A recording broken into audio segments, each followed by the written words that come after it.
आषाढ महिना सुरू असल्यामुळे आपल्या संपूर्ण महाराष्ट्रामध्ये घरोघरी तळणवडीचे पदार्थ केले जातात.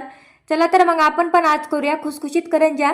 त्यासाठी एका भांड्यामध्ये 2 वाटी मैदा, अर्धी वाटी रवा, थोडंसं मीठ टाकून मिक्स करून घ्यायचं.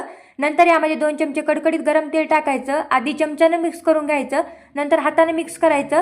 नंतर यामध्ये थोडं थोडं पाणी टाकायचं आणि करंजीचं पीठ आपल्याला घट्टसर मळून घ्यायचं. पीठ मळून झालं की हे अर्ध्या घंट्यासाठी भिजत ठेवायचं. तोपर्यंत आपण करंजीत भरण्यासाठी सारण तयार करून घेऊया. पॅनमध्ये 1 चमचा तूप टाकून सुकं खोबरं टाकून थोडंसं भाजून घ्यायचं.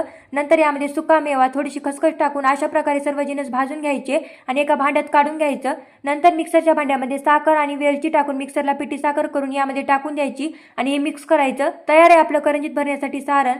नंतर आता आपण चुरलेल्या पिठामधून एक उंडा घ्यायचा छोटासा आणि याची पुरी लाटून घ्यायची. पुरी लाटून झाली की करंजीच्या साच्यामध्ये ठेवायची. यामध्ये केलेलं सारण टाकायचं आणि गच्च आपल्याला हे दाबून घ्यायचं.